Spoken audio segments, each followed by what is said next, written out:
The Beatles said it best. Tell me what you want, the kind of things that money just can't buy. I don't care too much for money. Money can't buy me love. And that, I think, is good, too. I think the mentality in America, too, is earn, spend, repeat. Cash flow in, cash flow out, buy things, buy things, buy things, as if that's going to achieve happiness. And I think that's where the love of money can be a pretty lethal thing. Well, we all grew up in the 80s, and that was the decade of decadence. It really was. It was like You grew up in the 80s? I did. Oh, okay. Well, sort of.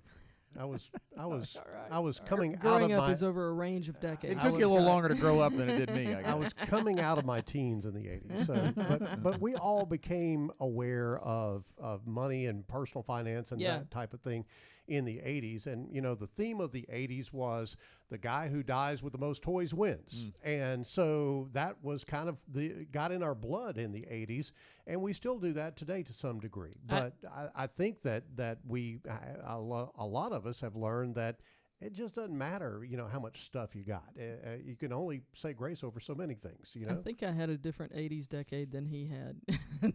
There was nothing decadent about living on the farm or, That's probably true where you came Yeah, from. I mean, seriously, I think part of it is a stage of life. Like for you, you were really, you talked about coming out of your teens, but frankly, you were entering adulthood. Yes. And so you had in the 80s the freedom to make decisions with your personal cash flow. That's right. Where Scott and I were still under, the reins of mom and dad as far as cash flow is concerned. And so I do think that's a time in life, regardless of when that decade occurs for you, where it's like, I got money for the first time and I can go buy X, whatever it is. I think about the 80s as being the decade that, as America is concerned, contentment went out the window.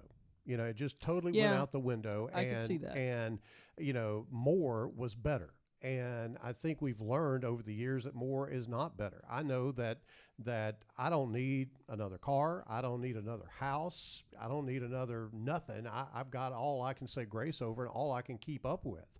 But, that desire to have more and better and keep up with the Joneses and everything still goes on today. And I think, though, it is rooted in that attitude of the 1980s. Well, and I think, too, think about how that happened. The 1980s was the onset of cable television, of more and more media in your face 24/7. That's when it started. So, Janet, when you talk about us being under mom and dad, yes, but it got into our vision and our mindset that you need stuff, right? And it continues today.